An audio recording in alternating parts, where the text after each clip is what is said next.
National commission for backward classes NCBC 6 राज्यों महाराष्ट्र, तेलंगाना, आंध्र प्रदेश, हिमाचल प्रदेश, पंजाब और हरियाणा में लगभग 80 और जातियों को ओबीसी सूची में शामिल करने के अप्रूवल की रिक्वेस्ट पर कार्रवाई कर रहा है।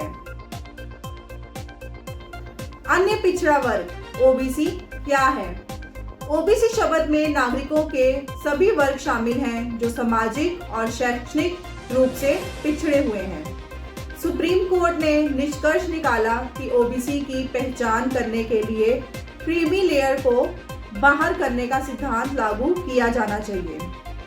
क्रीमी लेयर को ओबीसी श्रेणी के लोगों के उन वर्गों के रूप में परिभाषित किया जा सकता है जो अब पिछड़े हुए नहीं हैं और सामाजिक और आर्थिक रूप से देश के अन्य फॉरवर्ड क्लासेस के बराबर हैं। एनसीबीसी एक संवैधानिक बॉडी है जो केंद्रीय ओबीसी सूची में जातियों को शामिल करने के अनुरोधों की जांच करता है। एनसीबीसी प्रस्तावों की जांच करने के लिए एक बेंच का गठन करती है और अपना निर्णय केंद्र सरकार को भेजती है।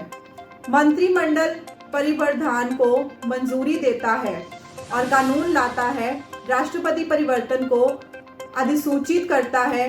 कैबिनेट परिवर्तन को मंजूरी देता है और कानून लाता है। राष्ट्रपति परिवर्तन को अधिसूचित करता है। इसके लिए कौन कौन सी कॉन्स्टिट्यूशनल प्रोविजंस हैं? संविधान के आर्टिकल 15(4) के तहत राज्य को किसी भी सामाजिक और शैक्षणिक रूप से पिछड़े वर्ग यानी ओबीसी की उन्नति के लिए विशेष प्रोविजंस बनाने की शक्ति है। उन्नति के लिए विशेष प्रोविजंस शब्द में शैक्षणिक क्षेत्र में सीटों के आरक्षण जैसे कई पहलू शामिल हैं। Educational institutions, financial assistance, scholarships, free housing etcetera. Article 16(4) के तहत राज्य को ओबीसी के पक्ष में नियुक्तियों या पदों के आरक्षण के लिए कानून बनाने के अधिकार हैं। केंद्र सरकार की उपलब्धियां 2014 से हिमाचल प्रदेश, बिहार, झारखंड, मध्य प्रदेश और जम्मू और कश्मीर में 16 समुदायों को केंद्रीय ओबीसी सूची में जोड़ा गया। अपनी खुद की ओबीसी सूची बनाए रखने के राज्यों के अधिकार की फिर से पुष्टि करने के लिए संविधान में 105 अमेंडमेंट लाई गई, जिससे 671 राज्य ओबीसी समुदाय को लगभग खोने से बचाया गया। National commission for backward classes क्या है? 102nd constitution amendment act 2018 NCBC को संवैधानिक दर्जा प्रदान करता है। इसके पास सामाजिक और शैक्षणिक रूप से पिछड़े वर्गों के संबंध में शिकायतों और कल्याणकारी उपायों की जांच करने का अधिकार है।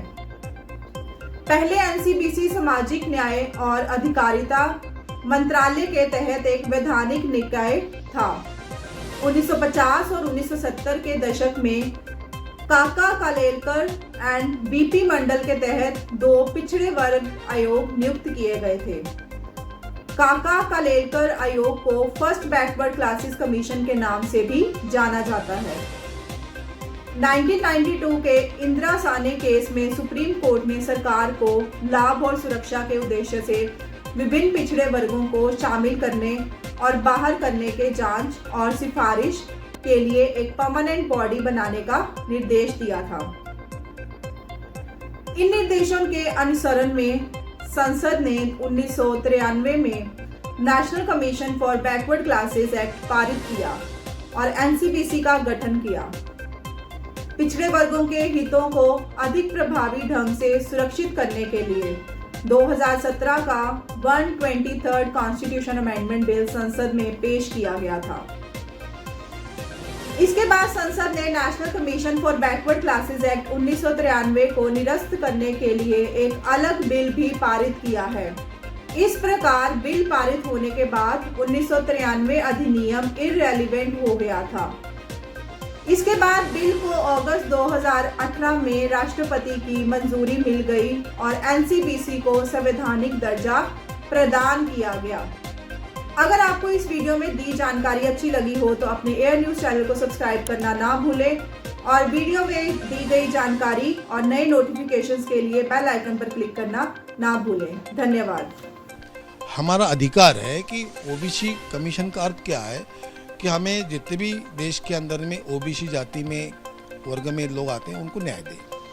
हम हर स्टेट में जाके रिव्यू ले सकते हैं, वहाँ के चीफ सेक्रेटरी को बुलाकर हम जानकारी ले सकते हैं। मुझे जिम्मेदारी दी है राष्ट्रपति महोदया ने कि आप ओबीसी के लिए काम करो, और राष्ट्रीय नीति जो है, सरकार जो ओबीसी को सहूलतें देती है, आरक्षण देती है, उसका आप रिव्यू लेते रहिए। मैं ले रहा हूँ।